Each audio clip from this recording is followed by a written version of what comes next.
हज़रत मुआज़ इब्न जबल को कुछ ऐसी वसीयतें भी की नबी अलैहिस्सलाम ने, जो हमें बिदाया व नहाया के अंदर जिल्द 5 और सफ़ा नंबर 148 के ऊपर 148 के ऊपर भी मिल जाती हैं। वो 10 वसीयतें ख़ास जो है ना, वो इसमें नकल की गई इमाम इब्ने कसीर की तरफ से।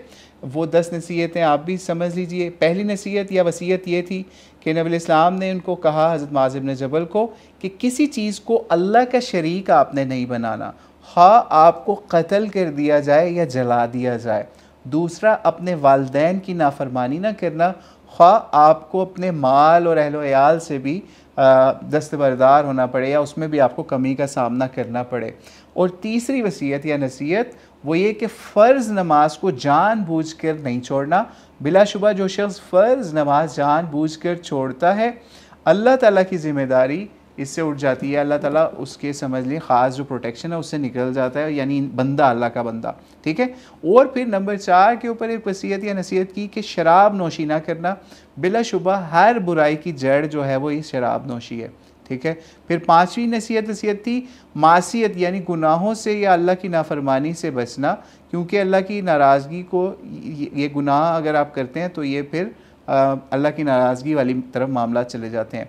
फिर 6ठी नसीहत या वसीयत की कि जंग जो मैदान है ना, उससे फ़रार से आपने बचना है, ख़्वा जितना भी नुकसान या फिर हलाकत वाला मामला लोगों का हो जाए, आपने जंग से फ़रारी नहीं इख्तियार करनी।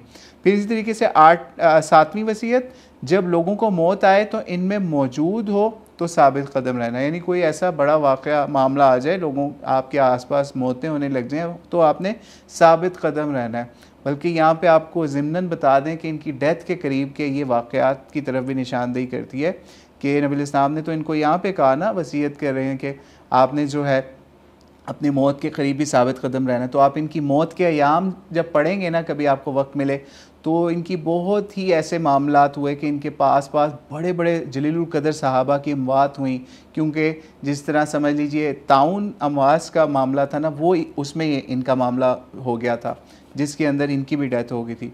तो उस पर भी नबी इस्लाम ने समझ लें 7वें नंबर पे कहा कि जब लोगों को मौत आए तो इनके मौजूदगी में आपने साबित कदम रहना है। फिर 8वें नंबर पे कहा कि अपने अहलो अयाल पर वुसअत के मुताबिक यानी ख़र्च करना है, यानी जितनी आपकी चादर है उसके हिसाब से पाँव फैलाने हैं।